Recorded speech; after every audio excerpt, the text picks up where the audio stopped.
నమస్కారాలు. నిన్న వర్చువల్గా ఆంధ్రప్రదేశ్ పునర్విభజన చట్టంలోని విభజనకు సంబంధించినటువంటి అంశాలపైన జాయింట్ సెక్రటరీ స్థాయిలో సమావేశమైంది. ఇక్కడ కూడా ఆంధ్రప్రదేశ్లో కానీ తెలంగాణలో కానీ దానికి సంబంధించిన ఆర్థిక శాఖ, పరిశ్రమలు, ఐటీకి సంబంధించినటువంటి వాళ్ళు పాల్గొన్నారు.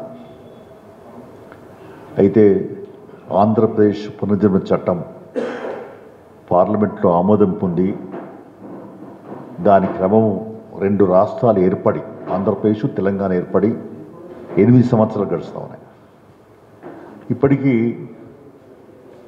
చట్టంలో పేర్కొన్నటువంటి విభజన అంశాలు తేల్చబడకపోవడం దారుణం. ఇది కేంద్ర ప్రభుత్వ నిర్లక్ష్యానికి అద్దం పడుతున్నది. సిగ్గుసేటు. నిన్నటి సమావేశం తీరు చూస్తూ ఉంటే అందులో ప్రధానంగా విద్యుత్తుకు సంబంధించినటువంటి బకాయిలు తెలంగాణకు రావాలని తెలంగాణ ప్రభుత్వం అంటుంది, ఆంధ్రప్రదేశ్కు రావాలని ఆంధ్రప్రదేశ్ అంటుంది. కోర్టులో కూడా కేసు వేశారు. విద్యుత్ బకాయిలకు సంబంధించి లావాదేవీలపైన ఇప్పటికీ పరిష్కారం లేదు. మరోవైపున ఈ ఉమ్మడి రాష్ట్రంలోని పలు అభివృద్ధి పథకాలకు సంబంధించి అప్పుడు ఆంధ్రప్రదేశ్ పేరుతోటే లావాదేవీలు జరిగేవి. అందుకని ఆంధ్రప్రదేశ్ పేరుతోనే అకౌంట్స్ ఉన్నాయి కాబట్టి, బ్యాంక్ అకౌంట్లు ఉన్నాయి కాబట్టి ఆ ఖాతాలన్నీ ఆంధ్రప్రదేశ్కి పోయినాయి. అందులో తెలంగాణకు వాటా కూడా ఉంది. తెలంగాణ వాటా రాలే. అంటే తెలంగాణ వాటా ఎందుకు ఇవ్వలేదు, ఇప్పటివరకు ఎందుకు తేల్చలేదు అంటే ఇవాళ పరిస్థితి చూస్తూ ఉంటే అంటే కేంద్రం ప్రేక్షక పాత్ర వహిస్తుంది, మౌనముద్రలో ఉన్నది, పట్టింపు లేకుండా ఉన్నది. ఇవాళ సంక్షేమ పథకాలకు సంబంధించి లేదా ఇతర పరిశ్రమలకు సంబంధించి అనేకమైనటువంటి అకౌంట్స్ డబ్బులు ఆంధ్రప్రదేశ్ అకౌంట్ ఖాతాలో ఉన్నాయి. తెలంగాణకు రావాల్సిన వాటా రాలే. విద్యుత్తు బకాయిలు ఇక్కడ అక్కడ 2 ఉన్నాయి. తెలంగాణ ఆంధ్రప్రదేశ్కి ఇవ్వాలి, ఆంధ్రప్రదేశ్ తెలంగాణకి ఇవ్వాలి. ఇవి కూడా తీర్చబడలేదు. ఇంకా ఈ జలాల వినియోగానికి సంబంధించి, నదుల అనుసంధానానికి సంబంధించి లేదా ప్రాజెక్టులకు సంబంధించి కూడా, సాగునీటి ప్రాజెక్టులకు సంబంధించి కూడా అది వివాదాస్పదంగానే ఉన్నది. అంటే ఏది వివాదాస్పదంగా లేకుండా లేదు, అన్ని వివాదాస్పదంగానే ఉన్నాయి. వీటి పరిష్కారం చేయాల్సిన బాధ్యత, పెద్దన్న పాత్ర వహించాల్సిన బాధ్యత 2 రాష్ట్రాలకు సంబంధించినటువంటి ముఖ్యమంత్రులు లేదా ప్రధాన కార్యదర్శులు కూర్చుండి చర్చించుకొని దానికి కేంద్ర మార్గదర్శకత్వంలో, కేంద్ర ప్రభుత్వం యొక్క మధ్యవర్తిత్వంలో ఇవి జరగాలి. అంటే కేంద్ర ప్రభుత్వం కూడా పట్టింపు లేనట్టుగా వివరిస్తుంది, బాధ్యత రహితంగా వివరిస్తుంది, నిర్లక్ష్యంగా వివరిస్తుంది. అందుకని ఇప్పటికీ 8 సంవత్సరాలు గడుస్తున్నా ఇప్పటికి పరిష్కారం కాకపోవడం దుర్మార్గం, దారుణం అని చెప్పి సిపిఐ అభిప్రాయపడుతున్నారు. ఇప్పటికైనా కేంద్ర ప్రభుత్వం, నరేంద్ర మోడీ ప్రధానమంత్రి, హోంశాఖ మంత్రులు మరి దీనిపైన దృష్టి పెట్టి ఈ విభజన చట్టంలోని ఈ 2 రాష్ట్రాలకు సంబంధించినటువంటి లావాదేవీల అంశాన్ని పరిష్కరించాలని డిమాండ్ చేస్తాం. అలాగే విభజన హామీలకు సంబంధించి వెనుకబడ్డ జిల్లాలకి మీరు ఆర్థికంగా ఆదుకుంటామని చెప్పారు. అంతేకాకుండా మీరు గిరిజన యూనివర్సిటీ లేదా అక్కడ ఇక్కడ కొన్ని హామీలు ఇచ్చారు. ఆంధ్రప్రదేశ్ పునర్విభజన చట్టంలో పేర్కొనబడ్డాయి. ఇకనైతే కాజిపేట కోచ్ ఫ్యాక్టరీ, అలాగే బయ్యారు ఉక్కు ఫ్యాక్టరీ ఇలాంటివి కూడా పొందుపరచబడ్డాయి. ఇవి ఏవి అమలు కాలేదు. అందుకనే మేము డిమాండ్ చేస్తూ ఉన్నాం. మీరు విభజన సమస్యలు రెండు రాష్ట్రాల్లో ఉన్నటువంటి వివాదాస్పదంగా ఉన్న వాటిని పరిశీలించేందుకు సత్వరం పూనుకోవాలి. అలాగే విభజన హామీల క్రమం మీరు ఏదైతుందో సత్వరమే పూర్తి చేయాలని సిపిఐ డిమాండ్ చేస్తుంది. లేని పక్షంలో కలిసొచ్చే వాళ్ళతో కలుపుకొని తెలంగాణలో విభజన హామీల సాధనకై ప్రత్యక్ష ఆందోళనకు పూనుకోవాల్సి వస్తుందని కేంద్ర ప్రభుత్వాన్ని హెచ్చరిక చేస్తుంది.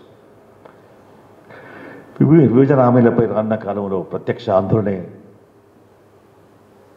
మరి తప్పనిసరిగా దానిపైన కేంద్రీకరిస్తామని చెప్పి తెలియపరుస్తుంది.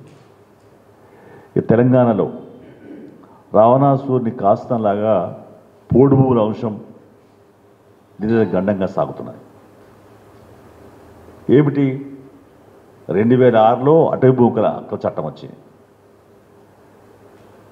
2007-8లో ఉమ్మడి రాష్ట్రంలో అప్పుడు కొంతమందికి వైఎస్ రాజశేఖర ముఖ్యమంత్రి ఉన్నప్పుడు ఉమ్మడి రాష్ట్రం ముఖ్యమంత్రిగా పట్టాలు ఇచ్చాడు. 2014 తర్వాత అటవీ భూముల హక్కుల చట్టం గాలికి వదిలేయబడింది. కేసీఆర్ కానీ తెలంగాణ ప్రభుత్వం పట్టించుకోలేదు. ఇప్పుడు అది ముదిరి పాకాన పడింది. అనేక మంది గిరిజనులు, ఆదివాసీలు, మిగతా వాళ్ళంతా కూడా ఆ భూములలో అనేక సంవత్సరాల నుంచి పోడు చేసుకొని పొట్టబోసుకుంటా ఉన్నారు. అలాంటి వాళ్ళని ఇప్పుడు వెళ్ళగొట్టేటువంటి ఒక కుట్ర సాగుతూ ఉంది. ఇప్పటికే అనేక మందిని బాజారు పాలు చేస్తూ ఉన్నారు. నిన్నగాక మొన్న కల్తీ కనకయ్య గుండారం మండలంలో కొత్తగూడెం భద్రాద్రి జిల్లాలో సూసైడ్ అటెంప్ట్ చేసుకుని చనిపోయినాడు. అంతకంటే మొదలు 3 చనిపోయినారు. ఈ మధ్య అఖిల పక్షాలు లేదా గిరిజన ఆదివాసీలందరూ ఉద్యమించడంతో ఫారెస్ట్ అధికారులతో గుద్దులాడుతూ ప్రభుత్వం మొత్తం ఎట్టకేలకి దరఖాస్తు సేకరించింది. కానీ ఏం లాభం? దరఖాస్తులు పెండింగ్లో ఉన్నాయి. గ్రామ సభలు ఇప్పటి వరకు వాటిపైన దృష్టి పెట్టలేదు. కానీ దాడులు మొదలయ్యాయి. దరఖాస్తులు పెండింగ్లో ఉండగా మరి దాడులు ఎందుకు? అంటే భూములు లాక్కునేది ఎందుకు? ఎట్లా లాక్కుంటారు? ఏ ప్రతిపదిక లాక్కుంటారు? సర్వే చేయకుండా లేదా దరఖాస్తులు గ్రామ సభలు పరిష్కారం చేయబడకుండా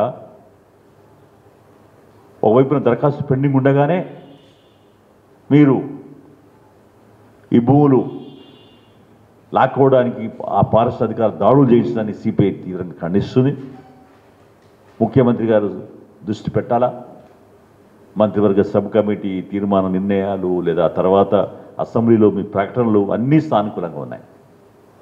అమలుకు వచ్చేసరికి మాత్రం దాడులు మొదలయ్యాయి. గ్రామ సభలు తక్షణం ఏర్పాటు చేయండి, దానిలో చర్చించండి, అర్హులైన వాళ్ళందరికీ భూములు ఇవ్వండి అని చెప్పి సిపిఐ డిమాండ్ చేస్తున్నారు. అలాగే ఇప్పుడు విద్యుత్తు ఛార్జీలు మళ్ళీ పెరుగుదలకు సంబంధించినటువంటిది అంశం చర్చనీయాంశంగా మారింది. కాబట్టి కేంద్ర రాష్ట్ర ప్రభుత్వాన్ని మరొకసారి చెప్తా ఉన్నాం. ఇప్పటికే కరోనా వచ్చింది, పన్నులపైన భారం, పన్నుల మీద పన్నులు వేస్తూ ఉన్నారు, అన్నీ జరుగుతూ ఉన్నాయి. కాబట్టి ఈ ఛార్జీల పెంపుదల పైన పునరాలోచించండి అని చెప్పి సిపిఐ ప్రభుత్వానికి డిమాండ్ చేస్తుంది. ఏదైనా బడుగు బలహీన వర్గాల పేద వర్గాల పైన మాత్రం మధ్యతరగతి బిలో పావర్టీ పేదరికంలో ఉన్నటువంటి వాళ్ళపైన మాత్రం పన్నులు విపరీతంగా పడతా ఉన్నాయి. అవి పెట్రోలు, డీజిలు, సిలిండరు, నిత్యావసర పెరుగుదల లేదా విద్యుత్ ఛార్జీల పెరుగుదల ఇలాంటి ఏమైనా కావచ్చు. ఇవన్నీ చూస్తూ ఉంటే అడ్డగోలుగా ధరలు పెంచి పెనుభారం మోపుతున్నటువంటి పరిస్థితి. సామాన్య ప్రజల బతుకు దినదిన గండంగా సాగుతున్నటువంటిది మనం అర్థం చేసుకోవాలి. ప్రజలపైన భారాలు, పన్నుల వసూళ్ళు, ప్రభుత్వానికి పన్నులు కావాలి, పన్నులు కావాలంటే భారాలు మోపాలి. ఇది సాగుతుంది. దీన్ని సిపిఐ తీవ్రంగా ఖండిస్తుంది. అందుకని విద్యుత్ ఛార్జీల పెంపుదల పైన కూడా ప్రభుత్వం పునరాలోచన చేయాలని చెప్పేసి సిపిఐ ప్రభుత్వానికి విజ్ఞప్తి చేస్తున్నది.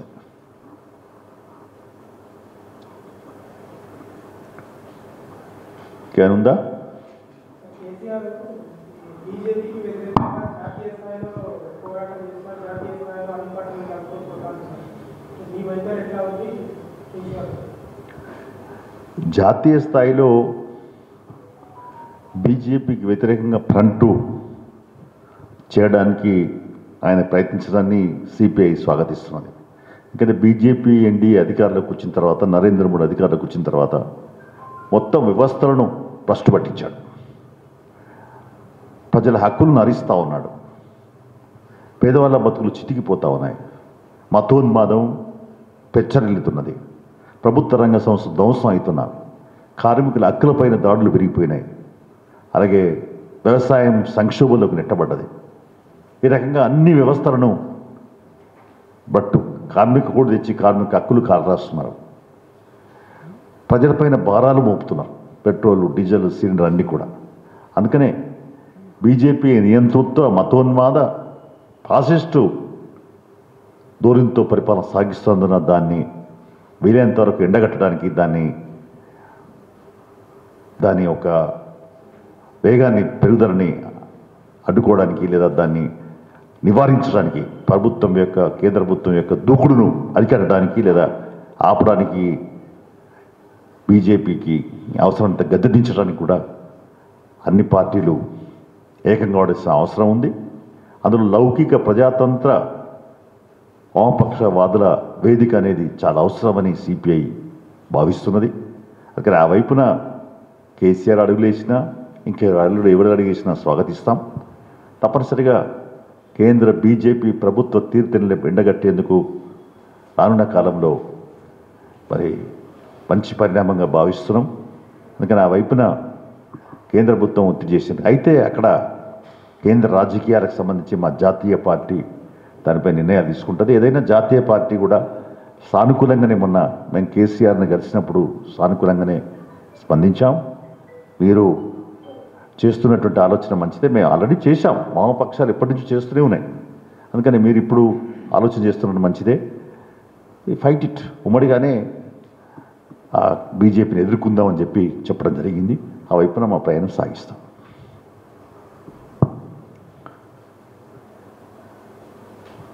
Okay, thank you.